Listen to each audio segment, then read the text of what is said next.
we turn to the question of distributive justice. How should income and wealth and power and opportunities be distributed? According to what principles? John Rawls offers a detailed answer to that question. And we're going to examine and assess his answer to that question today. We put ourselves in a position to do so last time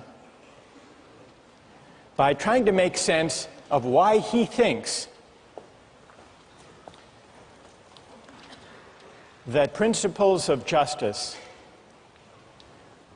are best derived from a hypothetical contract.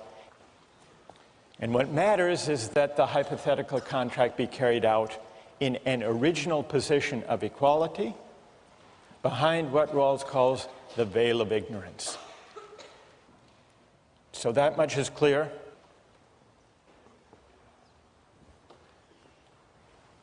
All right, then let's turn to the principles that Rawls says would be chosen behind the veil of ignorance.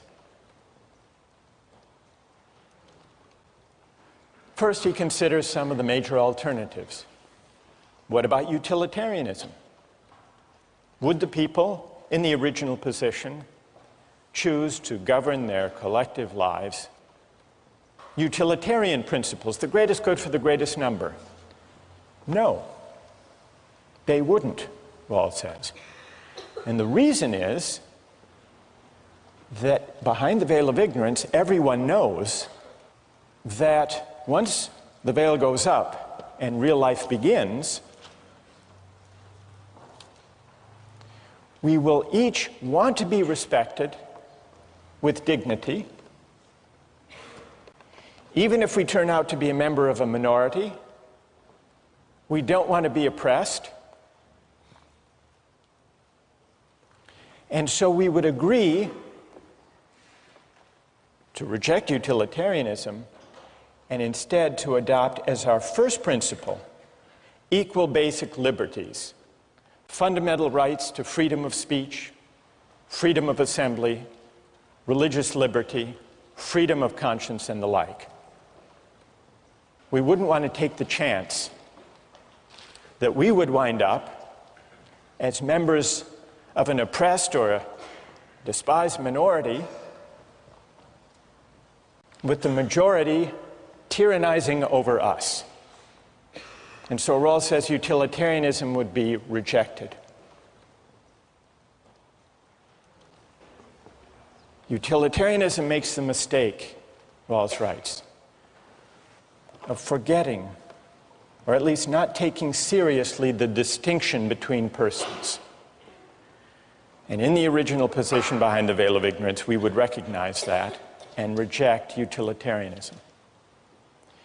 We wouldn't trade off our fundamental rights and liberties for any economic advantages. That's the first principle. Second principle has to do with social and economic inequalities. What would we agree to?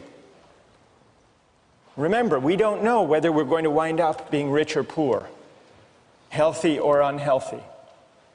We don't know what kind of family we're going to come from, whether we're going to inherit millions or whether we will come from an impoverished family.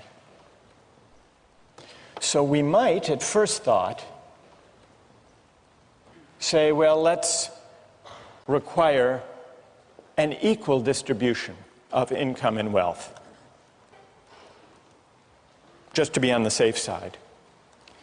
But then we would realize that we could do better than that, even if we're unlucky and wind up at the bottom.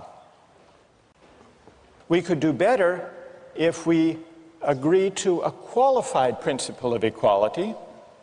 Rawls calls it the difference principle. A principle that says only those social and economic inequalities will be permitted that work to the benefit of the least well-off. So we wouldn't reject all inequality of income and wealth. We would allow some, but the test would be, do they work to the benefit of everyone, including those, or as he specifies the principle, especially those at the bottom? Only those inequalities would be accepted behind the veil of ignorance, and so Rawls argues, only those inequalities that work to the benefit of the least well-off are just. We talked about the examples of Michael Jordan making $31 million a year, of Bill Gates having a fortune in the tens of billions. Would those inequalities be permitted under the difference principle? Only if they were part of a system, those wage differentials, that actually work to the advantage of the least well-off. Well, what would that system be? Maybe it turns out that as a practical matter, you have to provide incentives to attract the right people to certain jobs. And when you do, having those people in those jobs will actually help those at the bottom. Strictly speaking, Rawls's argument for the difference principle is that it would be chosen behind the veil of ignorance.